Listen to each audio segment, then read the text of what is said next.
Yeah, hi. So today we're going to look at a couple of things in regards to, we've spoken in the past about why it's important to have a correctly fitting halter.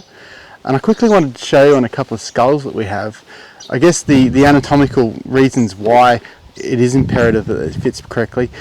This here is essentially the bones that you'd the bony landmarks you'd see and feel in the horse's, face when you're going to put the halter on.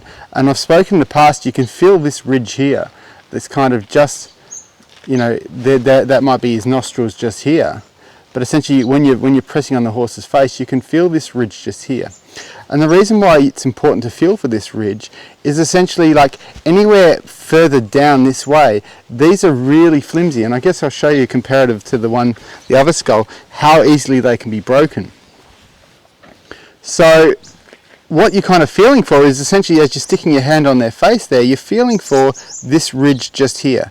And you want the halter here to sit on or above that ridge. So as it comes down here, it's starting to put more pressure, and potentially as it comes further down, you might find that you could snap or break the horse's nose. So that's why, if you're feeling here, it's kind of how flimsy or how delicate this bone structure is, and how important, or how almost imperative rather, it is that it sits above that mark.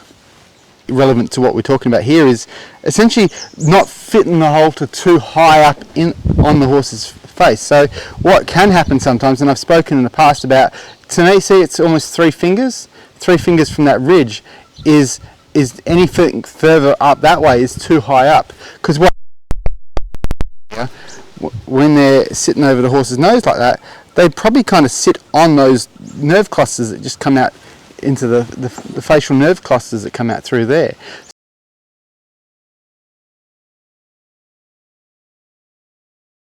Tool that we like to use, over the last couple of years we've stopped using the halters and lead ropes that have the metal clasp to kind of attach the halter to the lead rope. And the simple reason is that if you start looking at the underside of the chin, all the facial nerves and so forth that are coming through there, if you've got a metal clasp, and those metal clasps are, they're typically quite heavy. And so if there's times where you're doing things with horses, and you can be as gentle, soft, or careful as you like, and the reality is at times they're just going to bang away on the horse's chin. Well, there's a huge risk that you could chip off a bit of bone spur and kind of damage the horse's chin or underside of its throat there. So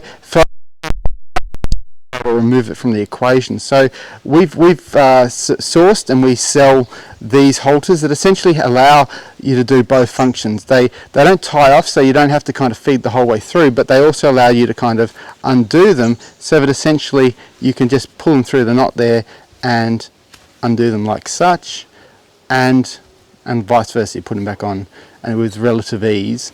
So they allow you to kind of do those without the metal clasp being in the way or causing a training issue. And now it's not going back on. There we go.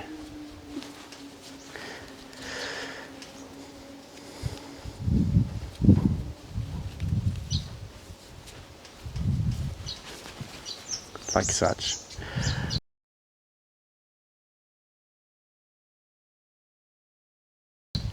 Another thing I've been asked to show you today is essentially, like, there's a few people that like the way I tie up my lead ropes and halters and leave them in a nice, organised and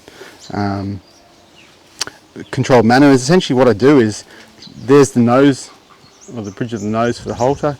I essentially just do a loop, a nice second loop, and if the lead rope's long enough, a third loop, and then kind of feed it in over itself and tie it off nicely and neatly, and then I hang them like that. So it leaves it kind of in a nice, neat, logical kind of arrangement. So it's pretty quickly to kind of pull it undone, drape it over your elbow like such, and be ready to do whatever you need to do with the horse.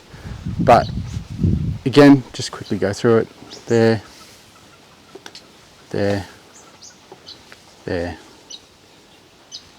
back through there, all nice and neat, ready to go and find it in the tack room.